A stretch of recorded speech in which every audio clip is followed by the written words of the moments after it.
Hello,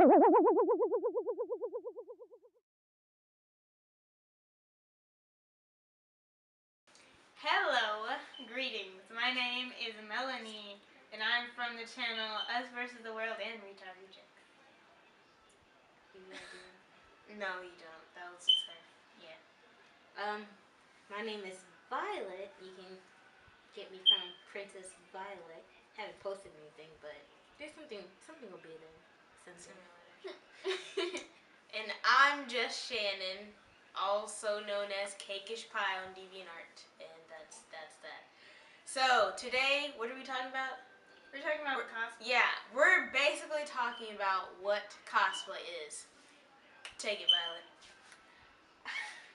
Okay, but cosplay, it's not just dressing up like a character.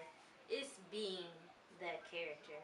You don't have to, like, what are those kids called? Homestuck? And be, like, rude to everybody. Sometimes, not all the time. Some people get offended. We're not trying to offend anybody, but you know there's some people out there that be giving you guys a bad name. Okay, you know what? If we offend somebody, we're sorry, but just disclaimer. It is what it is. That's how black people are. It is what it is. Like, we know what it is, and we're gonna say what it is. Just being true. Shannon. Okay, so, like, basically, I just like to address some things. People think that cosplay is being, like, skimpy, because that's what people see, especially, like, if you turn on the news or whatever, they'll be like, oh, Comic-Con 2013 or whatever, they'll show, like, the skimpiest girls on the commercials or something. People who claim to be Pikachu with red cheeks and, like, a yellow bra and I'm Pikachu or something. Like, it's not skimpiness. It's not... People would say that it's like a way of life. We think of it as a way of life, but it's like... Cosplay is basically having fun with your friends, like everybody always says. It's honestly true. It's not that you don't have to be half naked to be a character. Yeah. Even if your character you love has some revealing areas, okay, that's an anime. This is real life. I mean, there's still people around you. There's still children present. I'm sure that some people don't want their kids seeing these little girls cha-chas this early in life. Okay, let's think of a character. Melanie, think of a character. Go. I don't know the character, but I remember when we went to Poison Ivy. Was it Poison Ivy? Or someone that was claiming to be Poison Ivy. Remember, she just like had leaves on her breast. I think it was Eve. Eve.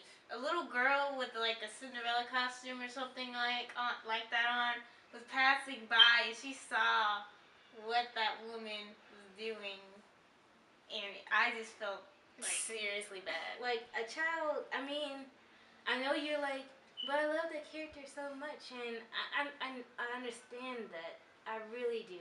There's so many characters I love that have some, like Sakura off of the show Sakura. She, her chest is a little out, but me, I know how old I am. Yeah. And I know where I live.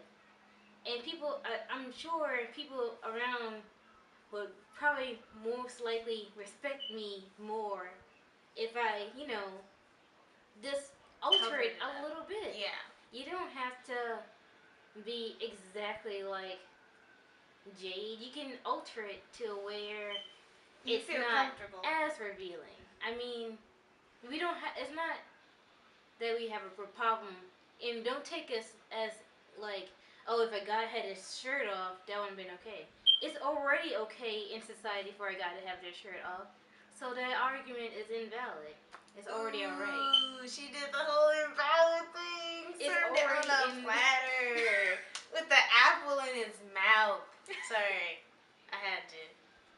But basically, if you know what body type you are, and this is not like some rules to like start cosplaying, but if you know what body type you are, like you know you have big boobs or big back door or anything like that, or you know you're taller and you're sort of short, it's okay to like alter your costume and not make it exactly what it is, because with the character that I'm cosplaying, she's wearing serious booty shorts, and I'm a freaking 16-year-old girl, and I'm not trying to attract the wrong type of attention. Exactly. So I'm making those shorts longer. It's not like that's not part of the costume, but I don't care because I mean, I'm just not about to walk around like that. I don't feel comfortable with all that leg showing, and I'm really not trying to have some 20-something-year-old guy who likes furries be like, hey, you're totally this character. You look so cute.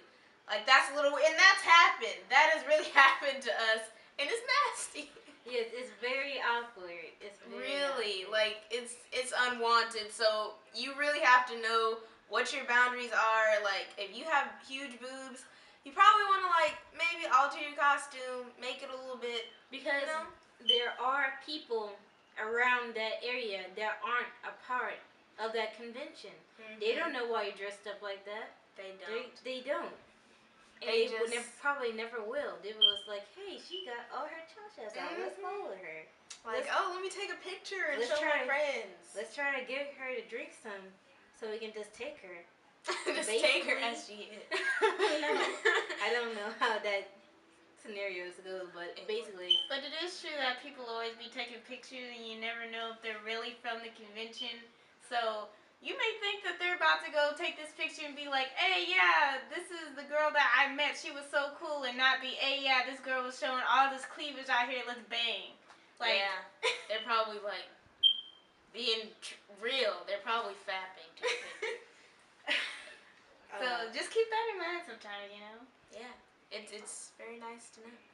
And another thing about body types, not to keeping on track. Anyone can cosplay. Anyone. And you can be white, Asian, African American, Indian, Norwegian, freaking British, yellow or purple. You're German. You can be anything, and you can still cosplay. You can be big or small. You dress up like the character you like, cause that's the character. So basically, what cosplay to me is like me spending all of those hours working on my costume, all my blood, and peeling skin off of my fingers, coming together and like going to the convention for the first time and unveiling my costume and having people like, oh, your costume's so great, or it's nice and you have great craftsmanship. And then apart from that, besides all those great kind words, is I'm at the convention where my friends are, so I have a free ticket to be nerdy and geeky and whatever the heck that I can't be at school in normal life, because people will look at you and be like, oh, you're a weirdo, you're a geek, and the things that I do are just not accepted. But at a convention, when I'm with my niche, my little habitat, I'm okay and I can do whatever, and everybody else is doing whatever, and I just love that. It's like a way of escaping, basically. You don't have to live up to the standards to having a big curvy body or being a little toothpick. You can be who you want to be. You can be far more outspoken, where you have a connection with everybody there at conventions. It's a way to like escape. I heard something. I heard something too. That's scary. That was scary. I thought it was a frog. No, frog. Did you hear something froggy? Okay. Cosplay is like a way of escaping. It's like being able to dress like a character that you like love, and it's even not even if you don't even know that character. Sometimes it's like dressing like that dress like looks so cute. You just like and you just feel like, yeah, I'm adorable. And it's like when people are like, oh, that looks so cute. Oh, that's adorable. Can I take a picture? That just makes you like light up. Yeah. And like, it's like somebody likes my costume. I'm a somebody. I know. I'm not a loner like at school. Cosplay to me is just like being pretty much that character, being exposed to different things, learning about that character would do on a day-to-day basis. When you go to a convention and seeing all the people that actually love that character just as much as you. And they'll come up to you and they'll be like, can we take a picture? Can we do this? Can we do that? And you make friends based on what you like. Yeah. And I find that probably the best feeling in the world, knowing that I'm not the only crazy one about this one person who's like, I'm not a stalker. Everyone loves him as much as I do. We both want to be Loki's baby mama. I mean, I don't want to be Loki's baby mama, but I mean, he's okay. He's alright. In the movies. He's not even alright. Comic book version, though. He just makes me laugh. Like, how you're adopted. Loser. Just kidding. Loki, I'm sorry for your Tom Hiddleston body. Hit me up. No, girl, that's mine. Hey, now wait a minute now. Wait a minute. For the record, this is my twin sister, okay? So, but I'm not adopted. You are, okay? I'm Thor now. Did you guys hear that? I'm sitting right here. I'm sure y'all heard that. I don't even know where we're going anymore. Want to wrap it up? Pretty much everything they said is pretty much true. Yeah. And I just like that feeling, like I said, of knowing that I am not the only one in the world that has these sort of feelings for a made-up character. Like, you're not the only one in the world that knows who it, like, you know who I am. You have the same fandom as me. Like, why are we not best friends? Like, oh, you're Sebastian. Like, can you hug me right now? Like, I just want to glomp them, high-five them. But anyways, thanks for watching, people of YouTube land and Earth, hopefully. Because if you're not from Earth, then that proves the theory that aliens do exist. So, bye! Say bye, people. Bye. Bye. Bye-bye. Bye. Okay, listen.